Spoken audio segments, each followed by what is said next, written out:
The Vortex by Noël Coward. Act I. The scene is the drawing room of Mrs. Lancaster's flat in London. The colors and decoration are on the verge of being original. The furniture is simple but distinctly expensive. Persons shown are Helen Saville and Pontefract Quentin. Helen Saville and Pontefract Quentin are shown in by Preston. Helen is a smartly dressed woman of about 30. Pawnee is an elderly maiden gentleman. Wandering round the room. Not at all, but I do like things to be good and right. Lightly. I don't think it matters anyway. Announcing. Miss Hibbert, ringing bell. My poor Clara, I do hope your singing tonight will justify the fuss you're making this afternoon. Petulantly.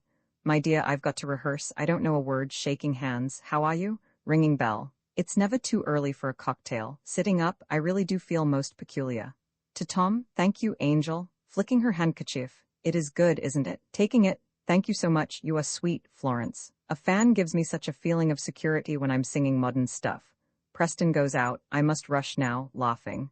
You're awfully cruel to her, Pawnee. Before glass. I've taken a sudden hatred to this hat. She takes it off. That's better. Are you going to the New Elaine tonight, either of you? Incensed. How can you, Helen? Did you see her in Simple Faith? At telephone. Hallo? Yes, speaking. How do you do? She puts her hand over mouthpiece. It's that awful General Fenwick. Goodbye, Pawnee dear. You're coming down to the house on Friday? As they go out. You can drop me first, can't you? I'm not as young as I was at telephone. Please forgive me. People rushing in and out. This house grows more like a railway station every day. Now, General, that was a deliberate compliment. She laughs. Ridiculous man. Very well. Goodbye. She hangs up receiver.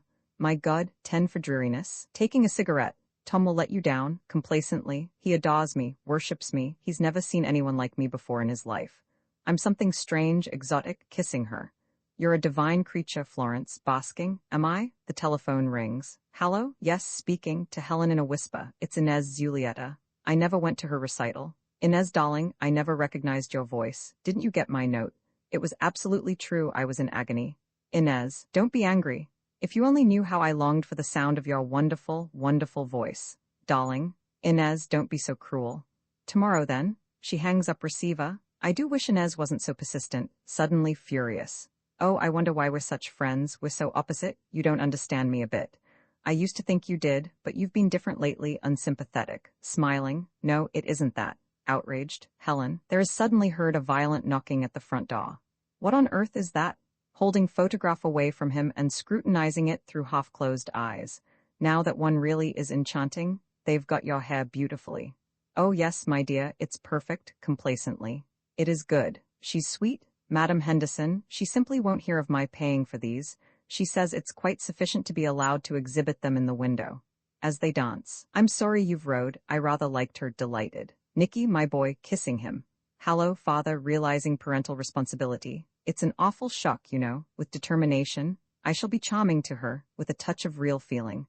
Nicky, darling, I do feel so extraordinary about it. Smiling. All right, I'll try not to. Frowning a little. Yes. Announcing. Miss Mainwaring. Bunty comes in, very self-assured and well-dressed. She is more attractive than pretty in a boyish sort of way. Preston goes out, taking both her hands. This is frightfully exciting, isn't it? Effusively. Nicky, I don't feel extraordinary about it anymore. I'm delighted. Going over to photograph. Yes, it is the same one. How too divine. Telephone rings. Hallo? Yes, speaking. Elsa, darling, how are you? What? Tonight? How perfectly heavenly. Of course, I'd adore it. Listen. Nicky's just back from Paris. Can he come, too, with Bunty Mainwaring? Yes, he's here. See you tonight, dear. Here, Nicky, talk to Elsa. She snatches up her handbag and fur coat and kisses Bunty effusively. I'm so glad about you and Nicky, it's too wonderful. At telephone. Hallo, Elsa, I'd no idea you were in London. I'm terribly thrilled. My dear, you haven't. All those lovely tunes you played to me in Paris? How amazing. I am glad. Have you done anything with that tango? You must play it tonight. I want Bunty to hear it. It is perfect, isn't it? Goodbye, dear. He hangs up the receiver, Bunty, smiling, perhaps lighting her cigarette. I wish we weren't so free. Laughing. There wouldn't be much point in it now, would there? Suddenly, shut up, announcing, Mr. Vian, we'd better have some cocktails. He goes to the door and shouts, Preston, bring us some cocktails. Warningly. Nicky, crossly. Oh God, lightly. Yes, isn't it damnable? Lifting her cocktail, old times. Tom, doing the same, cheerio. Uncopyright, may you do good and not evil. May you find forgiveness for yourself and forgive others. May you share freely, never taking more than you give. Copyright pages exist to tell you that you can't do something. Unlike them, this uncopyright page exists to tell you that the writing and artwork in this ebook are believed to be in the United States public domain. That is, they are believed to be free of copyright restrictions in the United States. The United States public domain represents our collective cultural heritage, and items in it are free for anyone in the United States to do almost anything at all with, without having to get permission. Copyright laws are different all over the world, and the source text or artwork in this ebook may still be copyrighted in other countries. If you're not located in the United States, you must check your local laws before using this ebook. Standard ebooks makes no representations regarding the copyright status of the source text or artwork in this ebook in any country other than the United States. Non-authorship activities performed on items that are in the public domain, so-called sweat of the brow work, don't create a new copyright. That means that nobody can claim a new copyright on an item that is in the public domain for, among other things, work like digitization, mock-up, or typography.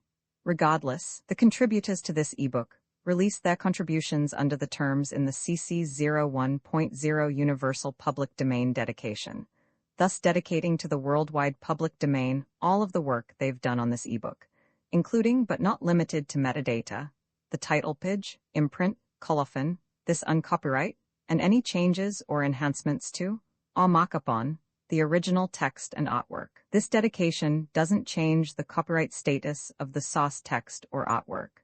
We make this dedication in the interest of enriching our global cultural heritage, to promote free and libre culture around the world, and to give back to the unrestricted culture that has given all of us so much. Table of Contents Landmarks. Act Roman 2. The scene is the hall of Mrs. Lancaster's house, about 40 miles from London. When the curtain rises, it is just off to dinner on the Sunday of the weekend party. The gramophone is going, and there is a continual buzz of conversation. Clara Hibbett, an emaciated soprano, is dancing with Tom Vian, Helen with Pawnee, and Nicky with Bunty. Florence is seated on the club fender, talking intellectually with Bruce Fairlight, an earnest dramatist, the squalor of whose plays is much appreciated by those who live in comparative luxury. There must be a feeling of hectic amusement and noise, and the air black with cigarette smoke and superlatives. During the first part of the scene, everyone must appear to be talking at once, but the actual lines spoken, while dancing, must be timed to reach the audience as the speakers pass near the footlights. This scene will probably be exceedingly difficult to produce, but is absolutely indispensable. Giggling, well, I had to say something anyhow, it was true. They both laugh. The record comes to an end and Nicky begins to change it. Everyone talks and laughs to Nicky. What's on the other side? Refusing Bruce's offer of a cigarette. No, thanks, not another. I'm dancing with Tom. Gaily. Missing one, Tom, dragging Bruce to his feet. Come on, Mr. Fairlight, don't overdo the serious dramatist stunt. Leaving Nicky at the piano and advancing on Pawnee. Come and dance, Pawnee, and tell me how divinely I sang on Tuesday. Agreeably. You didn't. Violently. Helen, give that to me. Recovering himself, I'm sick of playing. Let's have the gramophone again. To Helen, here's a light, dearie, draining it. It had no sugar in it, following her. I say, Florence, I'm sorry, stopping the gramophone.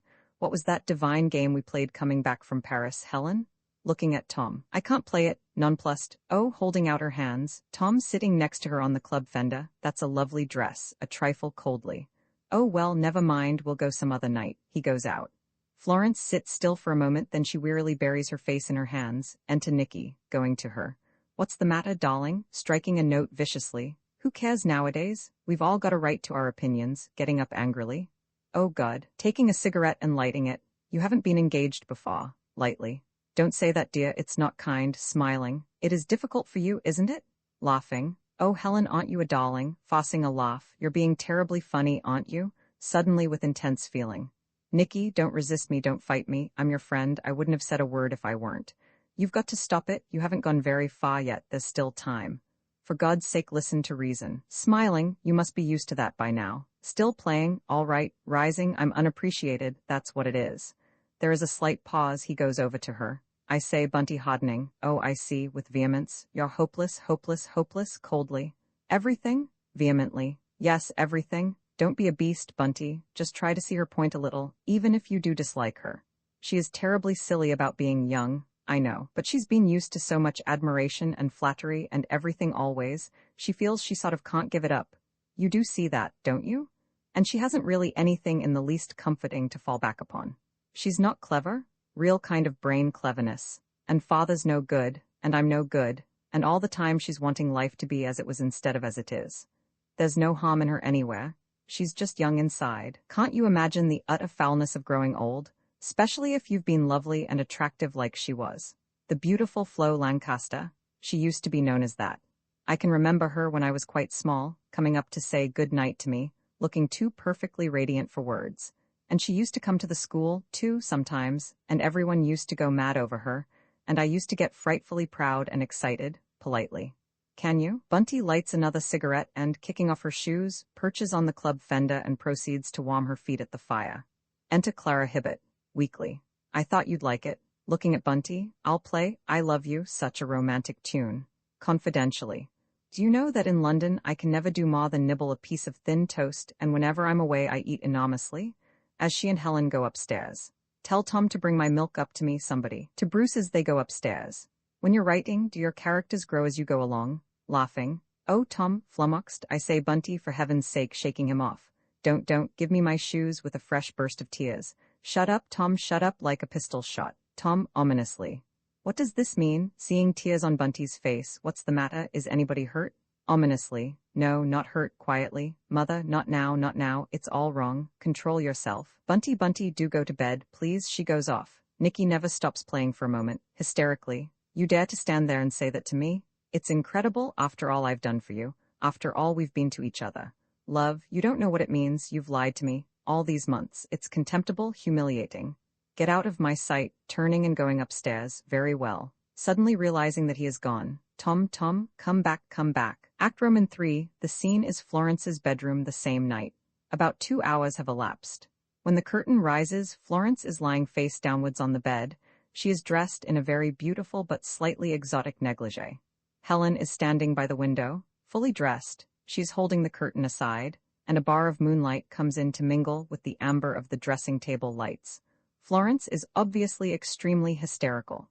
Leaving the window. If it hadn't been Bunty, it would have been someone else. Don't you see how inevitable it was? Sitting up slowly. I think I'm going mad. Taking it? What time is it? Looking at her watch. 1:10. Listlessly. Of course I do often. Turning away. It's soothing me, calming my nerves. Suddenly angry. Don't talk so emptily, Florence. I'm worth more than that.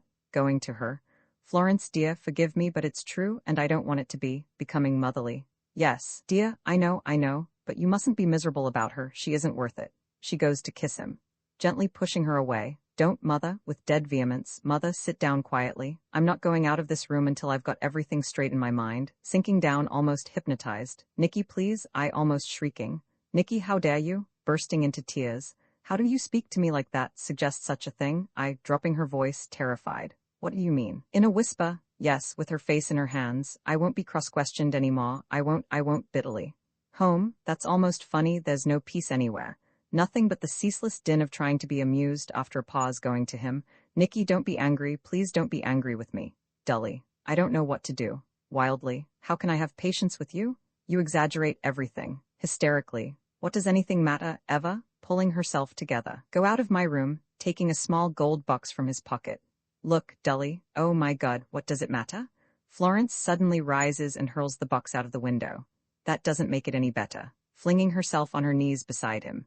Nicky, promise me, oh, promise you'll never do it again. Never in your life. It's frightful, horrible, burying her face in her hands and moaning. Oh, clutching him.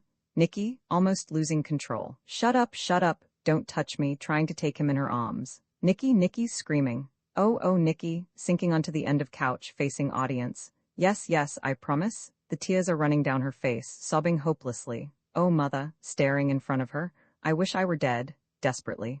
Promise me you'll be different. Promise me you'll be different. Colophon, the Vortex was published in 1924 by Noël Coward. This ebook was produced for Standard eBooks by Robin Whittleton, and is based on a transcription produced in 2022 by Tim Lindell, Hecula03, and distributed proofreaders for Project Gutenberg, and on digital scans from the Internet Archive. The cover page is adapted from The Earring, a painting completed in 1911 by Ambrose McAvoy. The cover and title pages feature the League Spartan and Sots Mill Gaudi typefaces created in 2014 and 2009 by the League of Movable Type. This edition was released on February 4, 2026, 8:16 p.m., and is based on revision 96A8.7. The first edition of this ebook was released on May 13, 2024, 6:28 p.m.